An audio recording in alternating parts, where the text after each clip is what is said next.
Alright, so it was a bit cold today in Perth. So I've driven about 2 hours inland into the wheat belt in the hopes that because it was a bit hotter out here today, there might be a bit more activity. I'm going to go for a bit of a walk and then go cruising some roads in a bit to see if I can find anything. So come along with me and fingers crossed we can find something cool. Okay, first find of the night is this lovely wheat belt stone gecko. How, whoop. Geckos out here can be kind of yeety. This is a boy and he's going to be a pain. Alright, there we go. So wheat belt stone gecko, they have these awesome patterns. If I can get him to calm down, hopefully he will calm down. You can have a look at this awesome dorsal patterning here. Quite a pretty gecko. This is a boy. You can tell that because you can see his internal testicles just in front of his tail there. And it looks like he has his original tail still, which is good for a gecko this size. Yeah, quite a gorgeous gecko. The wheat belt stone gecko. I can't remember the scientific name off the top of my head, so I'll probably put that in like post on the screen now. But yeah, gorgeous gecko. I've got to try and grab some shots of him. If he will play the game and stop yeeting himself. But yeah, gorgeous little geckos. Very pretty patterning with that dorsal stripe. But they, a lot like a lot of the Diplodactys species, they can be a pain to photograph because they just are very active, like you can tell. And now he's going off between my legs. But yeah, so I'll try and grab some shots. He's already bitten me once when I first grabbed him. Not because I, grab them very hard. I'm actually barely holding on to them. It's just, big thing grabs you, you bite. But yeah, doesn't hurt or anything like that. But yeah, so I'll grab some shots. I'll probably find a nice rock to put him on and grab some shots of him and then continue on.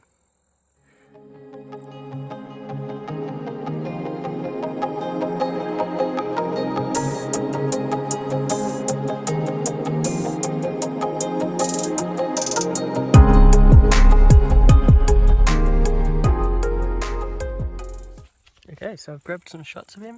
You see him sitting there on this piece of granite here. If it will focus on him and not the grass.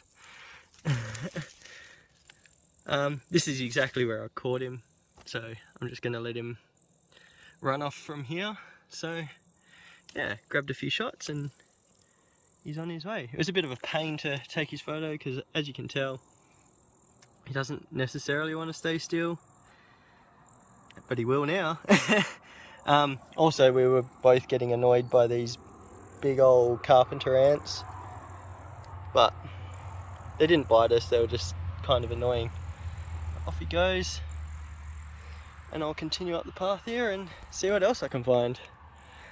Fingers crossed, find something cool. Okay, next species is this guy, one we've seen on the channel before. Variegated tree teller or teller.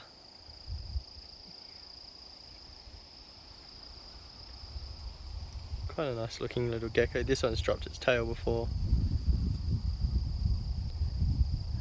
But yeah, they have nice little patterns and stuff on them. Haven't had too much luck tonight. I thought maybe getting out of the Perth area might have done me some good, but apparently not so far. But 2 species of gecko isn't too bad. I'll put him on the tree where I found him. You can see right there how well he camouflages. The only reason I saw him at all was because of the eye shine from my head torch. So there you go, very variegated tree teller. And I'm going to keep on walking around, see what else I can find. I did find another wheat belt stone gecko just before, but she was being a bit of a pain, so I didn't bother filming with her. Yeah, hopefully we can find some more stuff, maybe some other cool species of gecko or even some snakes. I'm not too sure, but I'll keep wandering and see what happens. Alright, so while this is a gecko we've already seen tonight, I did just have to stop and admire its stunning markings. It has pooped on me and it's now on the floor, but this wheatbelt stone gecko here just is very vivid. Its markings are extremely nice, and it's going to be a pain, as all stone geckos are, because they're very lively little guys. But yeah, I'm not going to take photos of this guy because he's going to be a pain, I can just tell. But yeah, stunning markings, and I got him off this dead tree right here, so I'm going to just leave him here. I'm not going to try and pick him up again and stress him out even more. But yeah, seems to be the night of the geckos. So far no snakes, which is a bit of a bummer. Who would have thought it would be hard to find snakes in Australia? But yeah, I'll keep wandering and give this guy a little bit of a scoot, scoot, scoot. Off you go, buddy. Go back to your tree. Yeah, I'm just wandering around in the bush here, basically seeing what I can find. Lots of spiders apparently. Yeah, but I'll keep wandering and hopefully something turns up. Here we have a much smaller variegated Trigitella. You can tell this one's quite a bit smaller and has a more pinky colour. A lot of the younger ones tend to have that pinkish hue to them. I think because their skin is actually thinner, but that's just me possibly talking crap. But hey, it makes logical sense in my mind, so we'll see. Anyway, still wandering around, still no other new species just yet. Just those 2 species of gecko, but I think I've got some good shots tonight, so I'll upload them and hopefully they make up for a bit of a lackluster video. But you know, night's still young, still out here wandering around, and there's always a chance of finding something new. Alright, back in the car now and about to make that 2-hour journey home. What I'll do is I'll stop in at some of my regular-ish herping spots to see if anything else turns up there, do a little bit of road cruising, etc. And fingers crossed I can find something else there. Because I was kind of hoping to find some snakes out here with the warmer weather, but doesn't seem to be the case.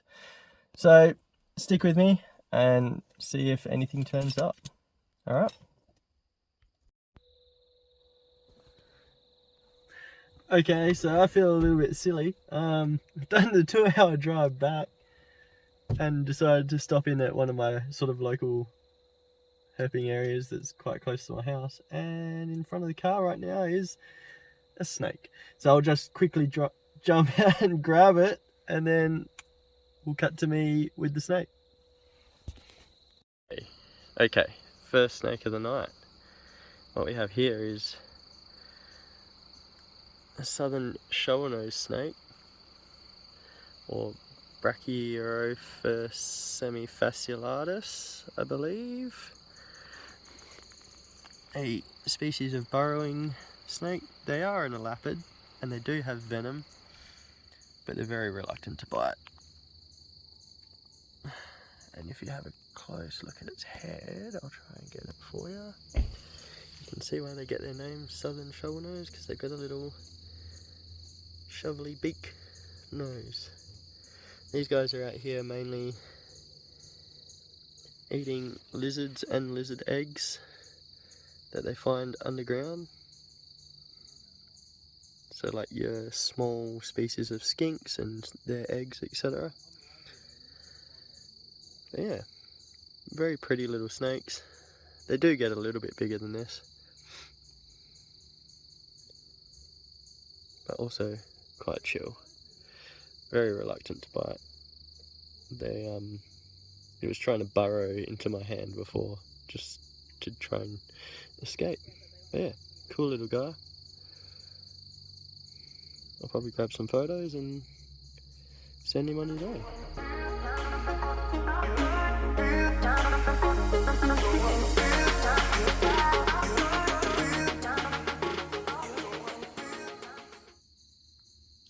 I'm not going to go into there. Go on.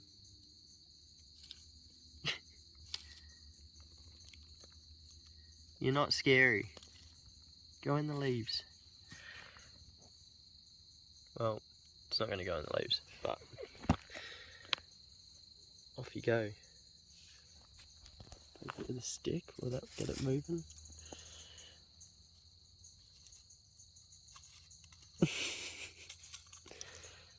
You're free, goose. Anyway, off it kind of goes into the leaves where it should be. We'll keep going. Alright, so that's where I'm going to call it a night. It's like 1:45 in the morning. I've still got to edit the shots from tonight and edit the video and put it all together. Yeah. Should I have just stayed in the Perth area tonight? Who knows? But that's the way it goes sometimes, and you know, it is what it is. Got a couple hot days coming up, like really, really hot, high 30s. So hopefully that should bring out some activity. Yeah, so like, subscribe, comment if you saw anything that you liked, comment if you have any ideas. Yeah, and other than that, go check out my Instagram for the rest of my photos from yonks back. There's a good mix and variety over there, so link down below for that. And yeah, that's about it. So stick with me for the next video. Catch ya.